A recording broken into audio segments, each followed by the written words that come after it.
আলাইকুম। আজকে আমি আপনাদের সাথে গ্রামের বাড়ির কিছু দৃশ্য শেয়ার করছি।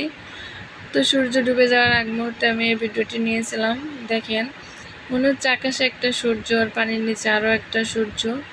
কি সুন্দর দেখা যাচ্ছে পরিবেশটা। গ্রামের পরিবেশটা কিন্তু খুবই ভালো লাগে। দেখেন কি প্রচুর বাতাস, কলাপাতাগুলো শুধু নড়তেছে বাতাসে।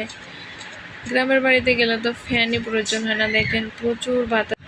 আমার তো গ্রামের পরিবেশ অনেক ভালো লাগে। এখানে কোনো যানজট নাই, কোলাহল নাই। কি সুন্দর মনোমুগ্ধকর নীরব একটা পরিবেশ।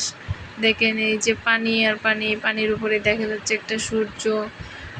সূর্যটা যখন ডুবে যাচ্ছিল তখন দেখেন এরকম দেখা যাচ্ছিল। এখন একবারেই কোনো তির্যক নাই, এখনই সূর্যটা ডুবে যাবে। তো সূর্যটা আমি আপনাদের জুম করে দেখিয়ে দিচ্ছি। জুম করলে তো মনে হচ্ছে সূর্যটা আমি এখনই হাত দিয়ে ছুঁয়ে ফেলতে পারবো, এত কাছে আছি আমি।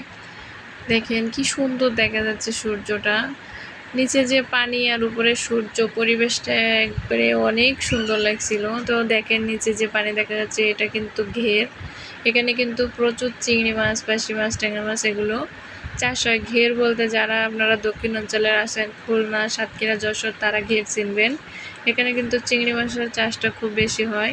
আর চিংড়ি মাছ খেতে কত মজা তা তো আপনারা কম বেশি সবাই জানেন, কারণ চিংড়ি মাছ পছন্দ করে না এমন কোনো মানুষই হয় না।